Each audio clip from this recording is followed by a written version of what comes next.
Wilujeng patepang deui baraya sampurasun kasadayana. Dina nenget ieu Abah baris ngaguar ngeunaan pupuh. Naon wae atuh ngeunaan pupuh teh sumangga disubrek heula ah. Wilujeng nongton wae nya.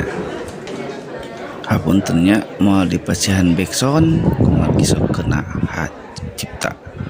Jadi teu di backsoundan nya. Tuh. Urang ngawitan wae nya mitra. Pupuh teh nyaeta wangun puisi lisan tradisional Sunda anu geus ditangtukeun pola kalimahna. Pupuh Sunda teh jumlahna aya 17. Tah dibagi kana 2 bagian gede. Anu disebut Sekar Ageng aya 4 sareng Sekar Alit aya 13. Anu kaasup Sekar Ageng nyaeta Kinanti, Sinom, Asmarandana jeung Dangdang Gula. Anu kaasup kana Sekar Alit nyaeta Mas Kumambang, Mijil, Durma, Balakbak, Wirangrong, Magatru, Gambuh, Gurisa, Jurudemung, Balakbak, Pangkur, Pucung jeung Lambang. Mitra baraya istilah dina ugeran pupuh aya disebut guru lagu, guru wilangan, pada jeung pada lisan. Urang guar hiji-hijinya ari pada teh atawa sapada nyaeta sabait, aya pada lisan mah sabaris. Nu disebut watek teh nyaeta sifat atawa watek nu aya dina pupuh. Aya oge anu disebut tandak panambih, biasana sok dipungkereun hiji pupuhnya tapi teu sadayana pupuh aya tandak panambihna. Tah ieu gambaranna nya pada lisan jeung sapada. Dumasar wangunanana pupuh teh kauger ku guru wilangan jeung guru lagu. Guru wilangan nyaeta patokan jumlah pada lisan dina unggal pada sarta lobana enggang dina unggal pada lisan. Sedengkeun guru lagu nyaeta patokan sora vokal dina tungtung unggal pada lisan.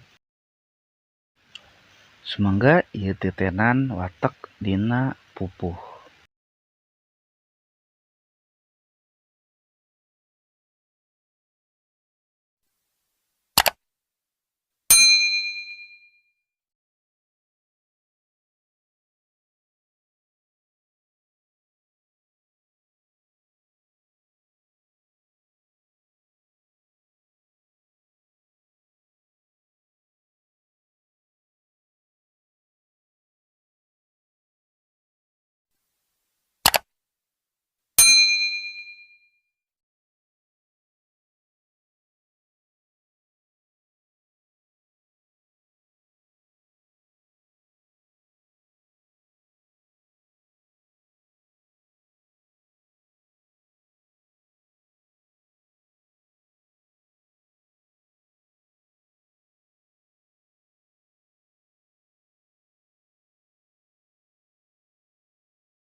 Mitra baraya sakitu heulanya ti Abah, mugia nu parantos nongton dipaparin jembar kasalamatan sareng kasehatan ti Gusti Anu Maha Agung.